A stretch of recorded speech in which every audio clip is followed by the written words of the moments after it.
right, these are really weird. One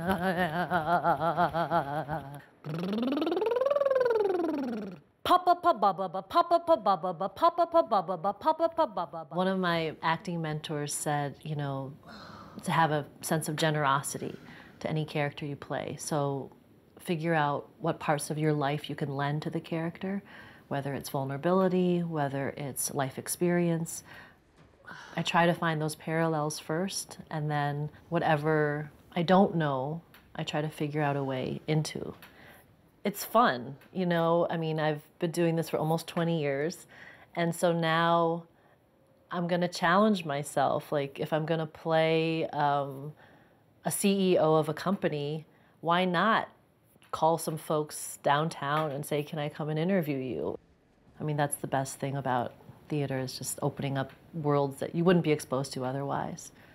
You know, I mean, playing Oberon with 10,000 Things has been great because I get to embrace being this, the king of the universe, basically. Thou seest these lovers seek a place to fight. High, therefore, Robin, overcast the night with drooping fog. It's just exploring different parts of life, exploring different parts internally of yourself, and every role changes you in the future.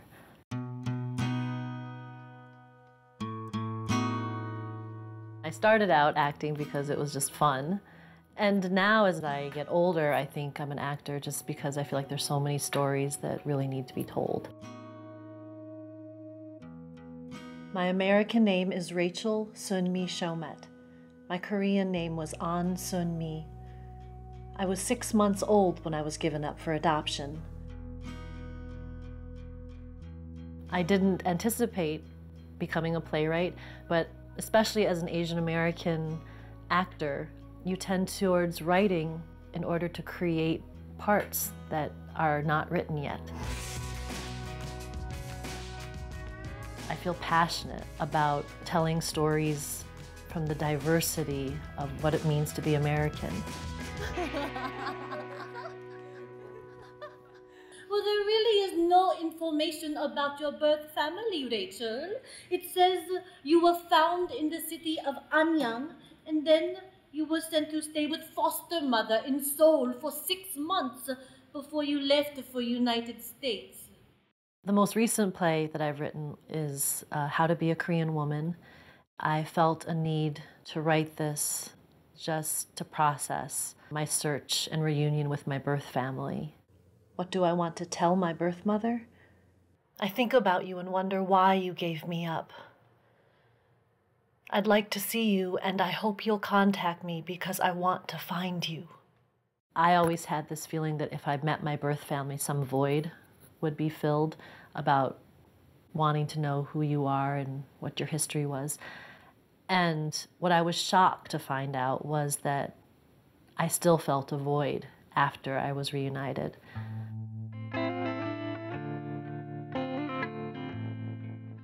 My acting story starts in Detroit Public Schools at Burton International Elementary.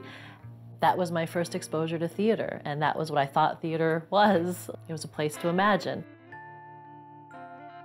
I went to Performing Arts High School, and one of my favorite acting teachers said to me, you know, Sun Mee, you should prepare yourself, because you're Asian, to only play old people or character parts, because you will never be considered as a leading lady.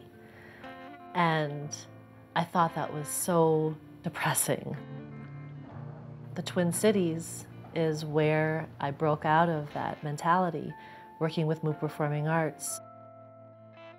If I hadn't developed at that theater company where Asian Americans were at the center, I would have never been able to develop as a leading woman. Having performed on stages throughout the US and after being in New York, I knew I wanted to create my own work. And I knew I wanted to have the time and support and energy to be able to write. And in the Twin Cities, your fellow artists and colleagues value you and not only want to work with you, they want to see you thrive. That's what brought me back. And I think it's not only what brought me back back to the Twin Cities, it's what brought me back into who I am as an artist. All my life, I've imagined what this doorstep where I was left looked like. Here I am. And this is all it is. A metal door of a cement block apartment with no one home.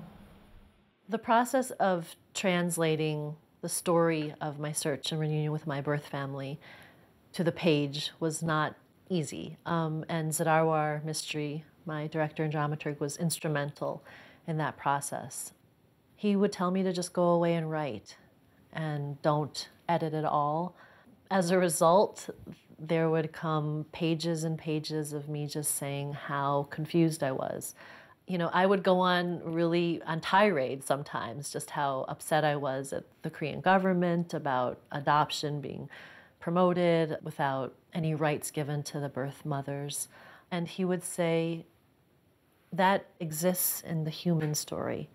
So let's just focus on the humanity and your personal story and let all of that come through. I didn't trust him at first, honestly. I said, but I really want to say this. I really need to say this. And he said, you're saying it by just telling your story. Suddenly, I am being held and cuddled by my blood relatives. My Amma holds both of my hands to her chest as she speaks. She holds onto my thigh as we talk. My grandmother pours her body into mine, holding onto my arm, refusing to let go. Somehow, my muscle memory remembers this feeling and has been crawling back towards it all of my life. So I've performed How to Be a Korean Woman at Dreamland Arts in St. Paul, the Guthrie Theater. I also performed it in Philadelphia at Asian Arts Initiative.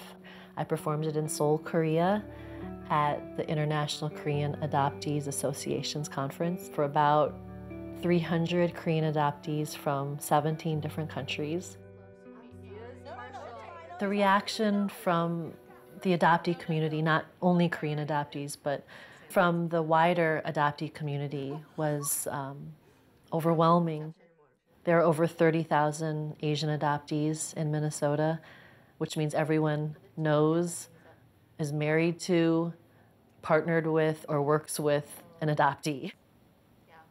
I think the show resonated for them because for the first time, I think many of them saw themselves reflected on stage. My Amma is looking down at my hands and crying. I just wish we had time. Life. Time. You know, you can't change your story. Not everyone even wants to change their story, although some do. But regardless, you want to understand your own story.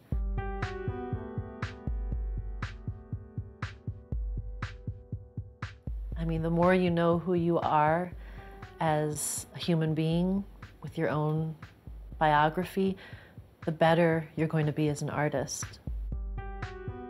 I don't want to waste any time, you know, not because I want to get to a certain place, but because there's so many ideas and stories that I want to tell.